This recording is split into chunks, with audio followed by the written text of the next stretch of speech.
fidelidade ao Evangelho. Vivemos tempos de sequidão espiritual, de esfriamento da Igreja de Cristo, do surgimento de heresias e de muitos falsos profetas, de apóstatas. A humanidade assim está caminhando para o seu fim. Por isso, venhamos agora com um grito às nações para que se arrependam. É um chamado ao Evangelho, a fidelidade ao Evangelho Santo de Deus, a santa palavra de Deus, para aqueles que não conhecem a Cristo, não conhecem a Deus.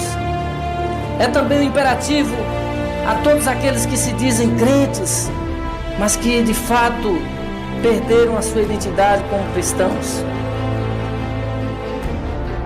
Voltemos à teologia reformada, de homens santos que não excitaram e nem excitam até hoje a pregar o Evangelho de Deus da maneira que Deus atribuiu que fosse pregado. O Evangelho puro, que pregue verdadeiramente o Cristo da cruz do Calvário, que fora também ressuscitado no terceiro dia após a sua morte, e que hoje reina à direita de Deus e há de voltar para buscar sua igreja no último dia.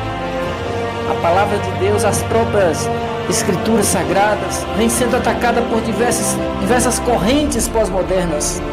O pior tipo de ataque é o ataque liberal. Quem ataca a palavra de Deus de forma liberal não dão crédito às Escrituras. Que a Bíblia, o Evangelho Santo não são a palavra de Deus.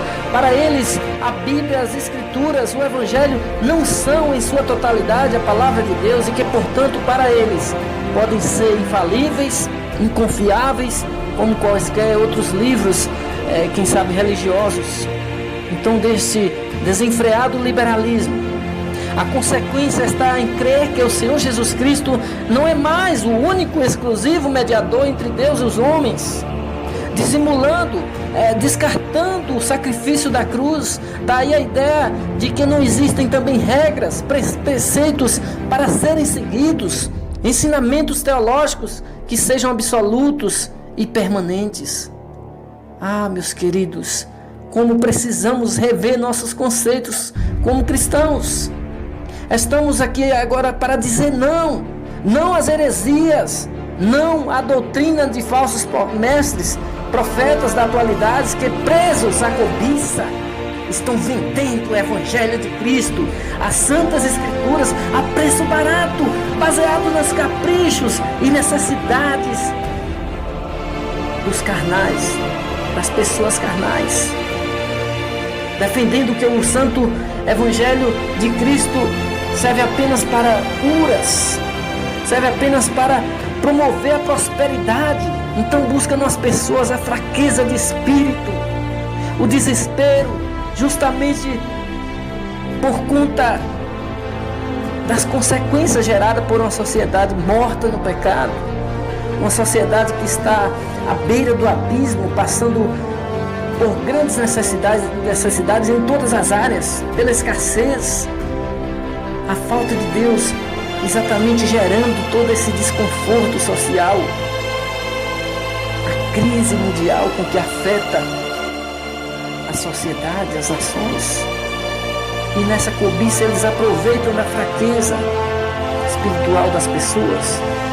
Mas nós defendemos o que o Salmos de número 1 expressa: bem-aventurado o homem que não anda segundo o conselho dos ímpios, nem se detém no caminho dos pecadores, nem se assenta na roda dos escarnecedores.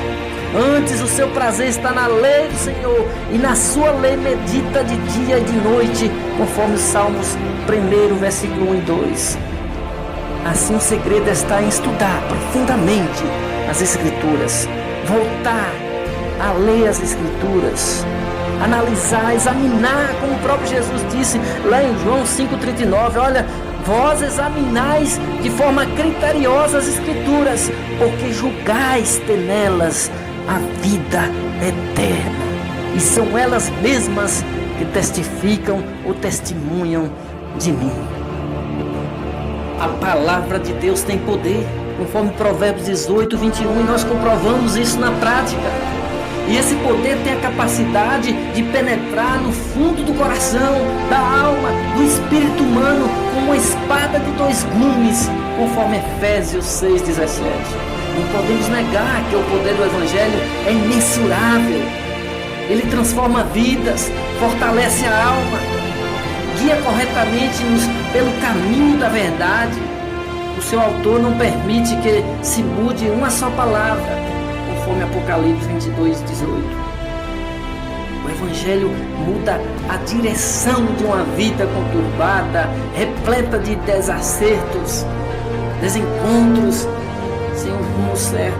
O Evangelho recupera vidas todos os minutos, oferecendo-lhes a alegria de viver e a salvação de sua alma imortal. Só Cristo, só a palavra de Deus é quem nos liberta, é quem te dá a vida eterna. Pense nisso, reflita nisso e busque hoje mesmo a igreja fielmente que pregue a palavra de Deus e vá lá conhecer ao Senhor Jesus Cristo. Conheça a Deus no mais íntimo, tenha intimidade com Ele e você verá a sua vida se transformar.